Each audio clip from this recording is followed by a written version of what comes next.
So when I think of balance, I think of a balance scale. And images like this really are what compel me to have a more balanced life, at least in theory, at least it used to. Because I used to think that I could put anything I wanted on these plates of a scale and equalize them all. But I've come to learn that just does not work in life. Here's why. If this side were to represent my ministry and church and career, and this were to represent everything in my personal life, there's no way these two can balance. If church calls for more of my time, there are problems or what have you, then this side's going to dip. If this side requires more of my time as I'm raising my kids and as my wife are planning a vacation with each other or whatever the case may be, then this side may dip also. So truly, for life application, this isn't going to balance. In fact, the whole idea of balance is to create a state of equilibrium. I would say that is an impossible utopia. It's false. It can never happen. But that's okay, because you don't need balance in order to be able to mitigate everything that you're doing in your life. What you really need is rhythm. So we're going to talk about 4 different myths that I think that we all deal with as it relates to balance. The first myth is this, that balance is perfection. My friends, perfection, it's not the goal. Excellence is the goal, but perfection isn't. You see, balance compartmentalizes our thinking. And in that sense, it's restrictive. It's very restrictive because we begin to cap time in everything that we're doing. So it begins to restrict creativity, it restricts family health, it restricts development, all because we decide that we have to cap time and equalize it, which brings us to myth number 2, that balance is prioritization. Balance doesn't help you prioritize. In fact, balance makes prioritization impossible. It's like the communism of ministry time. It's the task of trying to include everything and give an equal amount of time to everything that requires your attention. It's just not possible. In fact, I would suggest that you end up becoming a slave to the process of continually striving for balance instead of embracing life's rhythms. Myth number 3, balance is required for success. Very simply, no, it's not.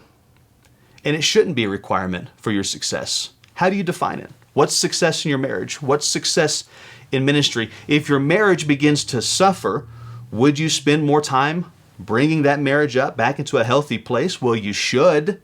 Would that be balanced? Nope, not at all.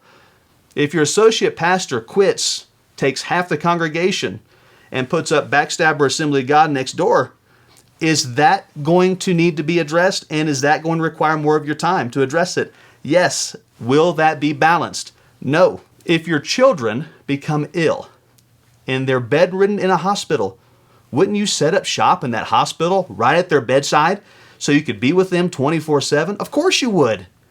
Would that be balanced? Not even close. But that's all okay. Because myth 4, balance is not biblical. You'll have a hard time finding teaching in the Bible about having a perfectly balanced life. Jesus said, "Come to me, all of you who are weary and heavy laden, and I will give you balance."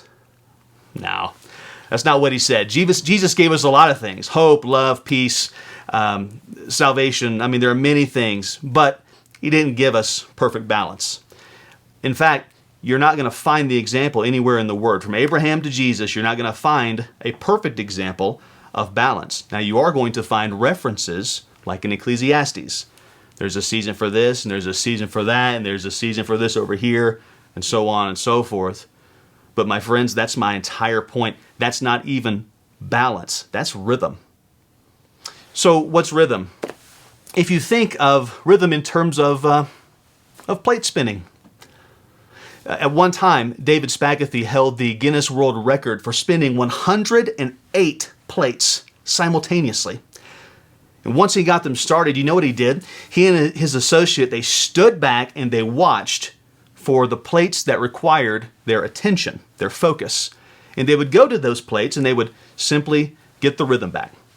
Now in ministry, if you're anything like I am, you feel like you have 108 different ministry plates spinning all at the same time. But the good news is you don't have to balance all of it, and you shouldn't. Because rhythm is understanding where your focus and activities need to be, and then applying yourself accordingly. So 3 secrets to a good rhythm are as follows. Number 1, change your perception of time. That's right. Change it. Perception changes, perspective changes when your thinking changes. Identify new ways that you can live in terms of rhythm instead of balance. Number 2, know your season. To everything there is a season. Ecclesiastes. What season are you in? Different seasons in our lives are going to require different emphasis. They're going to require different focus. It's going to require different behaviors from you. So if you're planning a church, for example, to launch that thing appropriately, man, it's going to require a lot of time. That's okay. If you have 2 toddlers that dominate your life, your church activities, your involvement there may go down a little bit. Guess what? That's okay too. Maybe you need to get in control of some life rhythms. You need to sit down with your pastor, associate pastor, maybe some board members and say, guys, this is really hard for me. I need to establish new rhythms. I can't do all of these things at the same time and still maintain a healthy rhythm in my life, and ask for help in that regard. Number 3, and most importantly, ask God. Ask Him, what is God calling you to do? And start with that. And whatever that is, how is that call reflected in your daily activities? How is it reflected in your strategic planning? How is that call reflected in your life rhythms? Don't let life's rip-roaring requirements keep you from the reason you do what you do.